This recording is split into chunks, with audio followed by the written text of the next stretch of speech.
পয়লা জানুয়ারি থেকে শুরু হতে চলেছে পানিসাগর মহকুমার অন্তর্গত পশ্চিম পানিসাগর মধ্যপাড়া মালিকবাড়ি কীর্তন কমিটির উদ্যোগে অষ্টপ্রহর ব্যাপী শ্রী শ্রী হরিনাম সংকীর্তন। এই উপলক্ষে দুপুরে অনুষ্ঠিত হয় একটি সুসজ্জিত শোভাযাত্রার মাধ্যমে শুভ অধিবাস কীর্তনের জলভরা কর্মসূচি। উক্ত শোভাযাত্রাটি মধ্যপাড়া মালিকবাড়ি থেকে শুরু করে পশ্চিম পানিসাগর গ্রাম পঞ্চায়েত সহ পানিসাগর বাজার পরিক্রমা করে পুনরায় মালিকবাড়িতে গিয়ে সমাপ্তি হয়। এ মর্মে সন্ধ্যায় মালিকবাড়ি প্রাঙ্গণে অনুষ্ঠিত হয় বিধায়ক এলাকা উন্নয়ন তহবিলের সাহায্যার্থে নবনির্মিত নাট মন্দিরের শুভ দ্বারোদ্ঘাটন অনুষ্ঠান। শুভ দ্বারোদ্ঘাটন করেন পানিসাগর বিধানসভার বিধায়ক বিনয় ভূষণ দাস। সভাপতি হিসেবে উপস্থিত ছিলেন এলাকার প্রবীণ ব্যক্তিত্ব রতীন্দ্র দাস। প্রধান অতিথি হিসেবে উপস্থিত ছিলেন উত্তর জেলার সহকারী সভাধিপতি ভবতোষ দাস। এছাড়াও উপস্থিত ছিলেন পশ্চিম পানিসাগর গ্রাম পঞ্চায়েতের প্রধান সন্দীপ দাস, পানিসাগর পঞ্চায়েত সমিতির সদস্য প্রমোদ রঞ্জন দাস, বিশিষ্ট সমাজসেবী বিবেকানন্দ দাস এবং শীতল দাস সহ অন্যান্য বিশিষ্ট ব্যক্তিত্বরা। কীর্তন পরিচালন কমিটির পক্ষ থেকে জানানো হয় যে রাত্রিতে অনুষ্ঠিত হবে শুভ অধিবাস কীর্তন।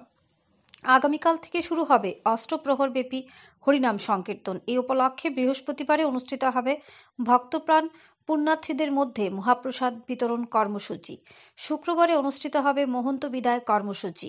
এবারকার অষ্টপ্রহর ব্যাপী হরিনাম সংকীর্তনে অংশগ্রহণ করবেন মোট 4টি কীর্তনিয়া দল। শুভ অধিবাস ও পূর্ণায় থাকছেন উত্তর জেলার খ্যাতি সম্পন্ন পদাবলী কীর্তনিয়া জগৎজীবন বাবাজি। এবারে রঘুনন্দনের দায়িত্বে রয়েছেন এলাকারই প্রবীণ ব্যক্তিত্ব কৃপাময় দাস।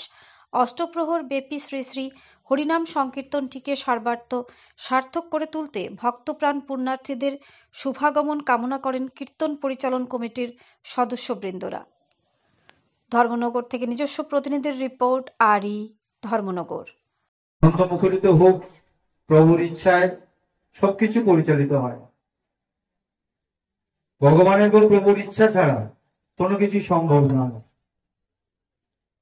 কমিউনিটি শেড হয়েছে, বিধায়ক বিনয় ভূষণ দাস এটা দেয়নি, প্রভুর ইচ্ছা ছিল। এবং এই যে টাকাটা যেটা দেওয়া হয়েছে এটা পাবলিক মানি, সরকারি টাকা, আমার ব্যক্তিগত তরফ থেকে কিছু নয়, যার জন্য ক্রেডিট বিনয় ভূষণ দাসের নয়।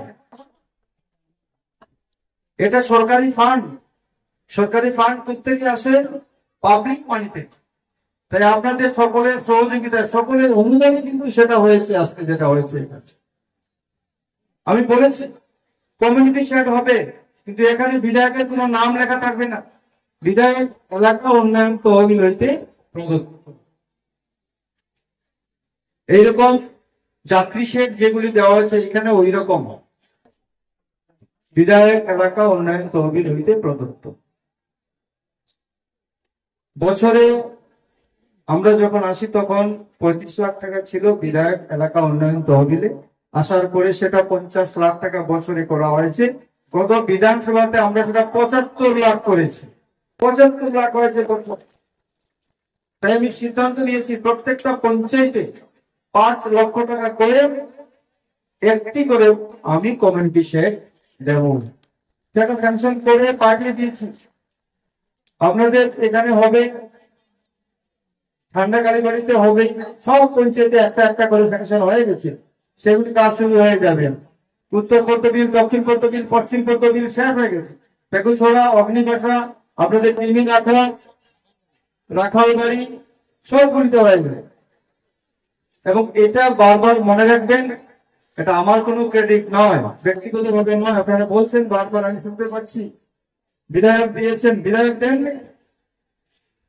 এটা সরকারি টাকা। সরকারি টাকা মানে পাবলিক মানি, আপনাদের আপনারা দিয়েছেন। এবং সেটা কার ইচ্ছা হয়েছে? প্রভুর ইচ্ছে। ভগবান সব সর্বত্রই বিরাজমান, সব জায়গায় উনি আছেন। ওনার ইচ্ছা হয়েছে এখানে একটু আনন্দ মুখরিত কীর্তন হোক, ঠাকুর প্রতিষ্ঠিত হোক, এটা হবে। আজকের দিনে আনন্দের দিন, আজকে অধিবাস হবে একটু পরে। সবাই অধীর আগ্রহে বসে আছেন, আমি বিশেষ কিছু বলবো না। কারো কোনো অসুবিধা হলে আমাকে ডাইরেক্ট ফোন করবেন, কোনো অসুবিধা, আমি প্রস্তুত আছি। আমরা সবাই জনপ্রতিনিধি যারা রয়েছেন, প্রধান সাহেব রয়েছেন, মেম্বার রয়েছেন, তাদের দ্বারস্থ হবেন, কারো যাতে কোনো অসুবিধা না হয়। সরকারের এইটাই কিন্তু প্রতিজ্ঞা যে আমরা সবার সেবার জন্য কাজ করতে প্রস্তুত থাকবো। কতটুকু করতে পারবো আমরা জানি না, তো আমরা চেষ্টা করবো, চেষ্টার কোনো ত্রুটি থাকবে না। এই বলে বক্তব্য শেষ করছি। সবাইকে আমার নমস্কার।